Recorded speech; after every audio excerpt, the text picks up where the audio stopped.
நண்பர்கள் அனைவருக்கும் வணக்கம்.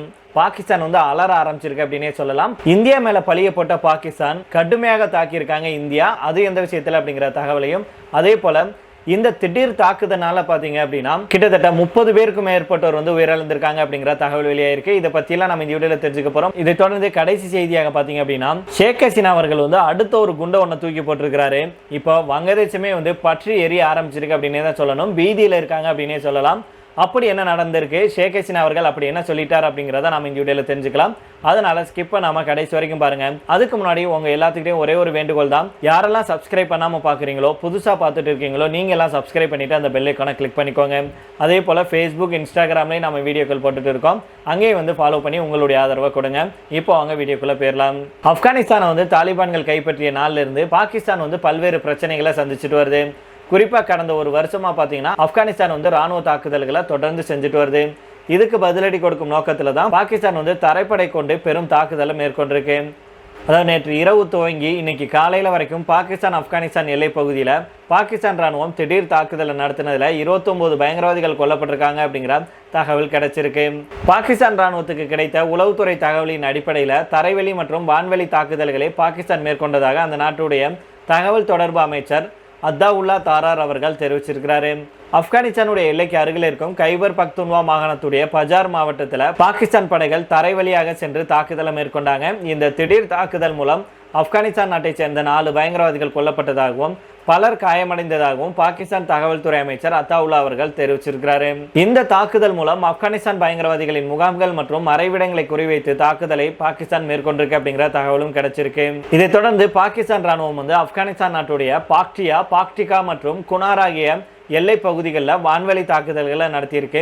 இந்த தாக்குதலில் 25க்கும் மேற்பட்ட பயங்கரவாதிகள் கொல்லப்பட்டிருக்காங்க அப்படிங்கிற தகவலை சொல்லியிருக்காங்க. இவங்க ஜமாத்துல் அக்ரார் மற்றும் ஃபித்னா அல் குவாரிஸ் ஆகிய அமைப்புகளை சேர்ந்தவங்க அப்படின்னும் அத்தாவுல்லா தாரார் அவர்கள் அதிகாரப்பூர்வமாக தெரிவிச்சிருக்கிறாரு. பாகிஸ்தானுடைய இந்த தாக்குதல் வாயிலாக ஆப்கானிஸ்தான் பயங்கரவாதிகளுடைய முகாம்களில் பெரிய அளவில் ஆயுதங்கள் மற்றும் வெடிமருந்துகள் அளிக்கப்பட்டதாகவும் அவர் சொல்லியிருக்கிறாரு. கடந்த சனிக்கிழமை இரவு பாகிஸ்தானுடைய துறைமுக நகரமான கராச்சியில் இருக்கும் ஒரு முகாமின் மீது ஆப்கானிஸ்தான் பயங்கரவாதிகள் தாக்குதல் நடத்த முயற்சி செஞ்சாங்க. அந்த தாக்குதலை பாகிஸ்தான் படைகள் முறியடித்ததில் 3 பயங்கரவாதிகள் கொல்லப்பட்டாங்க. மேலும் ஒருவர் கைது செய்யப்பட்டார். இந்த தாக்குதலுக்கு பதிலடியாக தான் ஆப்கானிஸ்தான் எல்லை பகுதியில் பாகிஸ்தான் களத்தில் இறங்கி இந்த தாக்குதலை நடத்தியிருக்கு. ஈரான் அமெரிக்கா போர் பிரச்சனையை தீர்த்து வைக்கிறதுல தீவிரமாக இருக்கும் பாகிஸ்தான் ஆப்கானிஸ்தான் நாட்டுடைய பயங்கரவாதிகளை மொத்தமாக கூண்டோடு தூக்கியிருக்கு. இதே போல தாலிபான்கள் மற்றும் பாகிஸ்தான் மத்தியில் பலமுறை சமரசம் பேசப்பட்டும் அமைதி திரும்பாமலே இருக்கு.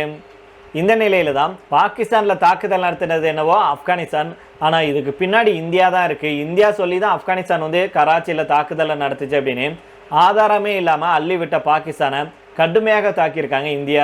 அதாவது பாகிஸ்தானுடைய கராச்சியில பாதுகாப்பு படையினர் மீது நடத்தப்பட்ட தாக்குதலுக்கு இந்தியா தான் காரணம் அப்படின்னு ஆதாரம் இல்லாத குற்றச்சாட்டை பாகிஸ்தான் சுமத்தியிருந்தது. இந்த குற்றச்சாட்டுகள் ஆதாரமற்றவை அப்படின்னு மறுத்துள்ள வெளியுறவு அமைச்சகம் பிற நாடுகளை குறை சொல்றதை விட்டுட்டு தங்களுடைய சொந்த மண்ணில் செயல்பட்டு வரும் பயங்கரவாத கட்டமைப்புகளை அளிப்பதில் பாகிஸ்தான் கவனம் செலுத்த வேண்டும் அப்படின்னு வலியுறுத்தியிருக்காங்க. பாகிஸ்தானுடைய கராச்சியில் இருக்கும் சிந்து ரேஞ்சர்ஸ் வளாகத்தின் மீது நேற்று சனிக்கிழமை மாலை பயங்கரவாத தாக்குதல் நடந்தது. இதுல 4 பாகிஸ்தான் வீரர்கள் உயிரிழந்திருக்காங்க. இந்த தாக்குதலுக்கு இந்தியா தான் காரணம் அப்படின்னு பாகிஸ்தான் அத்துமீறி குற்றம் சாட்டிய நிலையில தான் அதுக்கு இந்தியா இப்போ கடுமையாக தாக்கி பதிலடி கொடுத்திருக்காங்க. இந்த கேள்விக்கு பதிலளித்த இந்திய வெளியுறவு அமைச்சகத்துடைய செய்தி தொடர்பாளர் ரந்தீர் ஜெய்ஸ்வால் அவர்கள் என்ன சொல்றாருன்னா, இதை முற்றிலுமாக நாங்கள் நிராகரிக்கிறோம் அப்படின்னு சொல்றாரு. மேலும் அவர் கராச்சியில் நடந்த அண்மைய சம்பவம் தொடர்பாக இந்தியாவுக்கு எதிராக பாகிஸ்தான் ஆதாரமற்ற குற்றச்சாட்டுகளை முன்வைக்குது. அதை நாங்கள் திட்டவட்டமாக நிராகரிக்கிறோம். மற்றவர்கள் மேல குற்றம் சாட்டுறதை பாகிஸ்தான் நிறுத்தி கொள்ளணும். அதுக்கு பதிலாக தங்கள் நாட்டுடைய எல்லைக்குள்ள செயல்படும் பயங்கரவாத நெட்வொர்க்கை ஒழிக்க வேண்டும். பாகிஸ்தான் தன்னுடைய உள்வாரங்களை உற்று நோக்கி தங்களுடைய சொந்த மண்ணில் இருக்கும் பயங்கரவாத உள்கட்டமைப்புகளுக்கு எதிராக முறையான நடவடிக்கைகளை எடுக்க வேண்டும். பயங்கரவாதத்தை தங்களுடைய அரசு கொள்கையின் ஒரு கருவியாக பயன்படுத்தும் போக்கை நிறுத்தி கொள்வதே நல்லது அப்படின்னு அவர் சொல்லியிருக்கிறாரு. கராச்சியுடைய குலிஸ்தான் ஜவஹர் பகுதியில் அமைஞ்சிருக்கும் சிந்து ரேஞ்சர்ஸ் அமைப்பின் பிட்டாய் பிரிவு தலைமையகத்துக்குள்ள சனிக்கிழமை மாலை ஆயுதமேந்திய பயங்கரவாதிகள் அதிரடியாக புகுந்து தாக்குதலை நடத்தினாங்க. பாதுகாப்பு படையினருடைய வளாகத்தின் முக்கிய நுழைவாயில் வழியாக வாகனத்தை மோதி உள்ளே நுழைந்த பயங்கரவாதிகள் அங்கிருந்த கட்டிடங்கள் மேல குண்டுகளை வீசி தாக்குதல் நடத்தியிருக்காங்க. அதை தொடர்ந்து இரு தரப்புக்கும் இடையே கடுமையான துப்பாக்கி சண்டை ஏற்பட்டுச்சு. அதுக்கப்புறம் சிறப்பு பாதுகாப்பு பிரிவு கமாண்டோக்கள் மற்றும் பயங்கரவாத எதிர்ப்பு படையினரும் இணைந்து தீவிரவாதிகள் மீது தாக்குதல் நடத்தினாங்க. சுமார் 90 நிமிடங்கள் நீடித்த துப்பாக்கி சண்டையில் 6 பயங்கரவாதிகள் கொல்லப்பட்டாங்க அப்படின்னும் காயமடைந்த ஒரு பயங்கரவாதி உயிருடன் பிடிக்கப்பட்டார் அப்படின்னும் பாகிஸ்தான் பாதுகாப்பு படையினர் தெரிவிச்சிருக்காங்க. இந்த பயங்கரவாத தாக்குதலில் சிந்து ரேஞ்சர்ஸ் அமைப்பை சேர்ந்த 4 துணை ராணுவ வீரர்கள் உயிரிழந்திருக்காங்க. தடை செய்யப்பட்ட தெக்ரி தாலிபான் பாகிஸ்தான் அமைப்போடு தொடர்புடைய ஜமாத்துல் அக்ரார் அப்படிங்கிற பயங்கரவாத குழு இந்த தாக்குதலுக்கு பொறுப்பேற்றிருக்கு. இதுக்கு முன்னாடியும் பாகிஸ்தானில் இருக்கும் பாதுகாப்பு படைகள் மற்றும் அரசு நிறுவனங்களை குறிவச்சு நடத்தப்பட்ட பல கொடூரமான தாக்குதலுக்கு இந்த அமைப்பு பொறுப்பேற்றிருக்கு அப்படிங்கிறது குறிப்பிடத்தக்கது.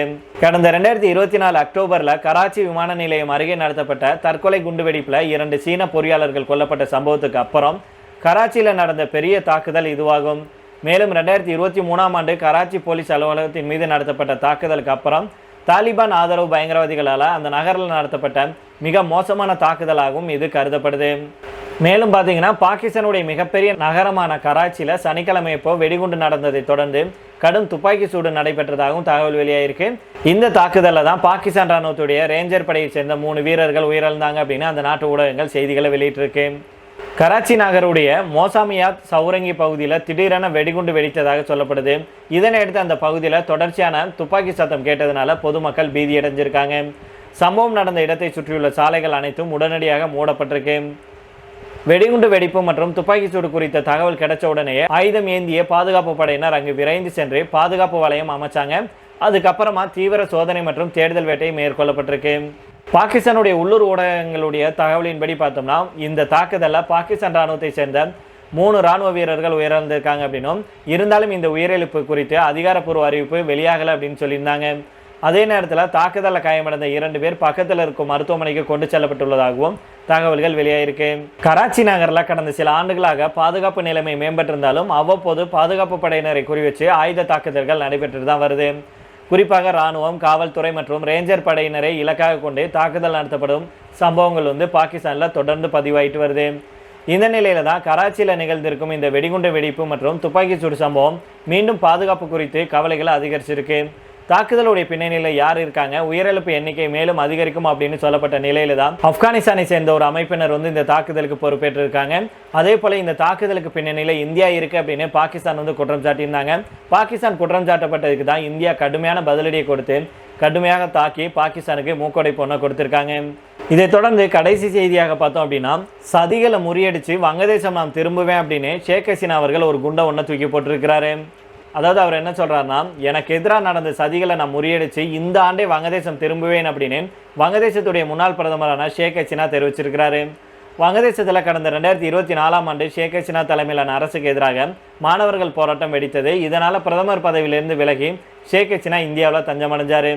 இதற்கிடையில தான் கடந்த ஆண்டு நவம்பர் மாதம் வங்கதேசத்துடைய சர்வதேச குற்றவியல் தீர்ப்பாயம் ஷேக் ஹசீனாவுக்கு மனிதநேயத்துக்கு எதிரான குற்றங்களில் ஈடுபட்டதாக சொல்லி மரண தண்டனை விதித்து தீர்ப்பளித்தது. இது குறித்து ஷேக் ஹசீனா தனியார் செய்தி தொலைக்காட்சிக்கு அளித்த பேட்டியில் என்ன சொன்னார்னா, எனக்கு எதிராக வழங்கப்பட்ட தீர்ப்பு அநீதியானது. இது சட்டவிரோதமான, அரசியலமைப்புக்கு எதிரான மற்றும் அரசியல் உள்நோக்கம் கொண்ட ஒரு நடவடிக்கையாகும். மேலும் எங்களுடைய அவாமி லீக் கட்சியை தலைவரற்றதாக மாற்றுவதற்காக அரசியல் பழிவாங்கலின் கருவியாக நீதித்துறை பயன்படுத்தப்பட்டிருக்கு. இது போன்ற முயற்சிகள் கடந்த காலங்களிலும் நடந்திருக்கு. அவை அப்போதும் தோல்வியடைந்தது, இப்போதும் தோல்வியடையும். எனக்கு மரண பயம் கிடையாது. 1975 பெற்றோர், சகோதரர்கள் அப்படின்னு ஒட்டுமொத்த குடும்பத்தையும் நான் இழந்தேன். கடந்த ஆகஸ்ட் 21 கூட கையெறி கொண்டு தாக்குதல் மூலம் என்னை கொலை செய்ய முயற்சி செஞ்சாங்க. எனக்கு எதிராக பல சதி திட்டங்கள் தீட்டப்பட்டுச்சு.